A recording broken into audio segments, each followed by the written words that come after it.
Pemirsa, terima kasih atas kesetiaan Anda untuk tetap bersama kami di Beranda Nusantara. Sekarang kita lanjutkan ke informasi berikutnya.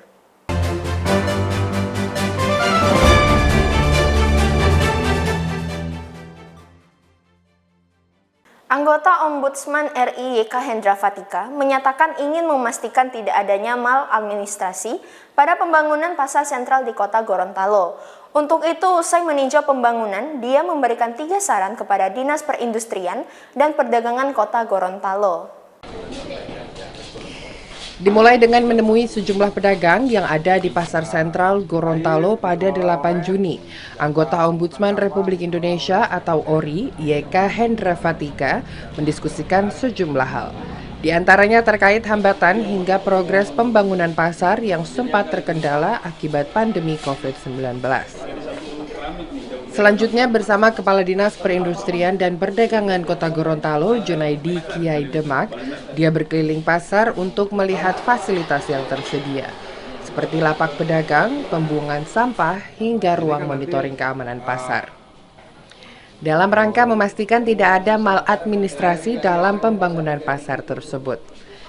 Di akhir kunjungan, YK memberikan 3 saran kepada pemerintah Kota Gorontalo. Pertama, pemerintah harus memastikan semua penghuni lama masuk terlebih dahulu. Kedua, memastikan tidak ada pungli, baik itu oleh oknum pengelola, calon pengelola, maupun diperjualbelikan oleh pemilik pasar lama. Dan bisa saja pasar lama karena akan dapat nih dijual belikan. Nggak boleh tuh, pokoknya pungli ataupun menjual belikan kios nggak boleh. Yang ketiga, saya menyampaikan saran manajemen satu atap.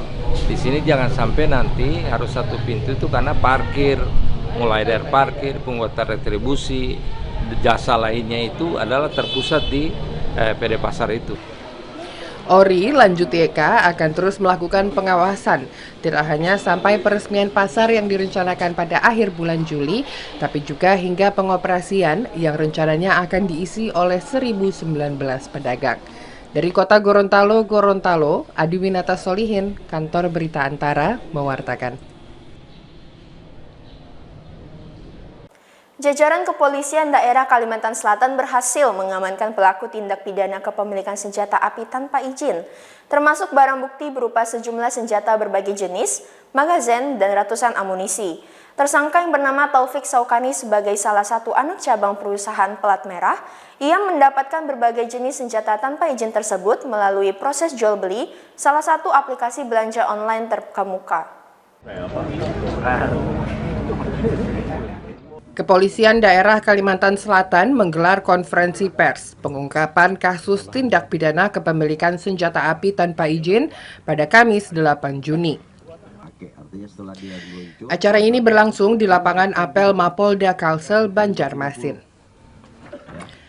Kapolda Kalsel Irjen Pol Andirian menyampaikan dari hasil pengungkapan, petugas mengamankan sejumlah barang bukti berupa 1 buah bazooka anti-tank jenis PF89, 1 pucuk revolver, 1 buah replika pistol, 1 buah senjata api laras panjang M4, 1 pucuk airsoft gun, 1 buah airsoft laras panjang, dan berbagai jenis magazin serta ratusan amunisi.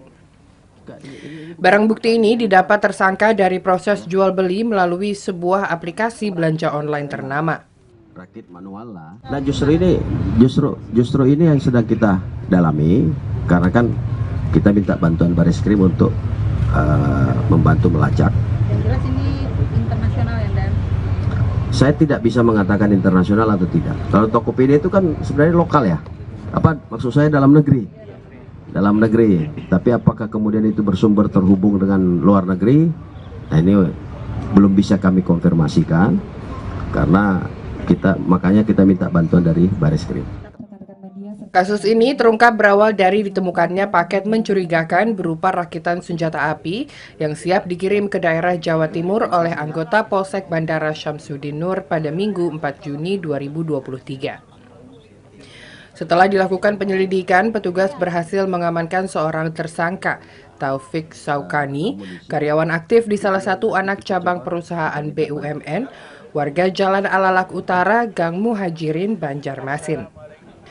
Menurut Irjen Pol Andirian, tersangka tidak terindikasi jaringan teroris dan kelompok radikal, melainkan hanya sekedar hobi, namun hobi yang melawan hukum. Atas perbuatannya, tersangka terancam hukuman mati atau hukuman penjara 20 tahun berdasarkan Undang-Undang Darurat Nomor 12 Tahun 1951 Pasal 1 Ayat 1. Dari Banjarmasin, Kalimantan Selatan, Latif Thohir, Kantor Berita Antara, mewartakan. Om, salam presisi. Sebanyak 45 calon jamaah haji kelompok terbang 2, embarkasi Lombok asal Kabupaten Lombok Tengah, Nusa Tenggara Barat, belum mengantongi visa. Namun, Kepala Kantor Wilayah Kementerian Agama NTB, Zamroni Aziz, meyakini visa mereka akan segera diterbitkan Kedutaan Arab Saudi. Calon jemaah haji pada kelompok terbang kedua embarkasi Lombok, Nusa Tenggara Barat pada 7 Juni malam diberangkatkan ke Tanah Suci. Meski demikian, dari total calon jemaah yang berjumlah 393 orang, 45 diantaranya yang berasal dari Lombok Tengah ternyata belum mengantongi visa. Kepala Kantor Wilayah Kementerian Agama NTB, Zamroni Aziz menyebut kondisi tersebut bukan menjadi kendala yang berarti. Dia memastikan hingga waktu penerbangan pihaknya akan menerima seluruh visa perjalanan sebagaimana pengalaman yang terjadi sebelumnya. Kanwil Kemenak NTB jelasnya kini tengah berkoordinasi dengan Kemenak Pusat melalui Kedutaan Besar Arab Saudi, sehingga dia meyakini visa akan segera diterbitkan. Sampai jam ini kami lagi proses koordinasi dengan pihak Kementerian Agama Pusat, tentu melalui kedutaan, dan insya Allah kami usahakan sebelum malam nanti, mudah-mudahan visa ini sudah diterbitkan. Di luar ke-45 calon jemaah haji tersebut pada kloter kedua embarkasi Lombok, 2 orang batal berangkat karena kondisi kesehatannya tidak memungkinkan untuk melakukan penerbangan hingga beraktivitas di Tanah Suci. Saat ini Kanwil Kemenak NTB mendapatkan 13 kloter dan tidak ada kloter campuran, di mana pada musim haji tahun ini ada 4.999 orang calon jemaah haji asal NTB. Belum termasuk petugas haji yang akan membantu selama beribadah di Tanah Suci. Dari Mataram, Nusa Tenggara Barat, Kusnandar, Kantor Berita Antara mewartakan.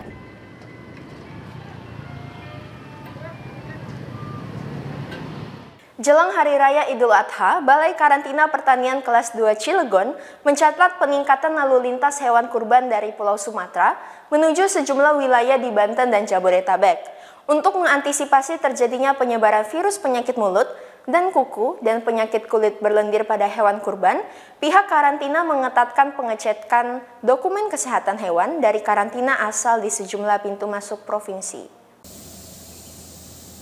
Jelang Hari Raya Idul Adha, Balai Karantina Pertanian Kelas 2 Cilegon mencatat peningkatan lalu lintas hewan kurban dari Pulau Sumatera menuju sejumlah wilayah di Banten dan Jabodetabek. Untuk mengantisipasi terjadinya penyebaran virus penyakit mulut dan kuku PMK dan penyakit kulit berlendir pada hewan kurban, pihak karantina mengetatkan pengecekan dokumen kesehatan dari karantina asal di sejumlah pintu masuk. Menurut Kepala Balai Karantina Pertanian Kelas 2 Cilegon, Arum Kusnila Dewi, pada Rabu 7 Juni, tercatat 30% peningkatan hewan kurban yang masuk ke daerahnya sejak sepekan terakhir. Kami juga untuk pemantauan sebar penyakit atau daerah sebar terhadap penyakit ya, itu kami lakukan di kabupaten di sekitar Provinsi Banten. Hewan kurban yang datang ke Banten mayoritas berasal dari Provinsi Lampung dengan tujuan sejumlah wilayah kabupaten dan kota di Banten. Pemerintah setempat memastikan hewan kurban yang didatangkan dari luar Banten aman dari penyakit dan belum ada temuan hewan kurban yang terinfeksi virus PMK atau penyakit kulit berlendir. Dari kota Cilegon, Banten, Susmiatun Hayati, Kantor Berita Antara mewartakan. Dinas Ketahanan Pangan dan Pertanian Kota Bogor telah menyuntikkan 500 dosis vaksin Lumpy Skin Disease terhadap hewan sapi dan kerbau yang ada di Kota Bogor. Vaksin tersebut diberikan untuk mencegah penularan dan penyebaran penyakit kulit berbenjol atau Lumpy Skin Disease menjelang perayaan Hari Raya Idul Adha.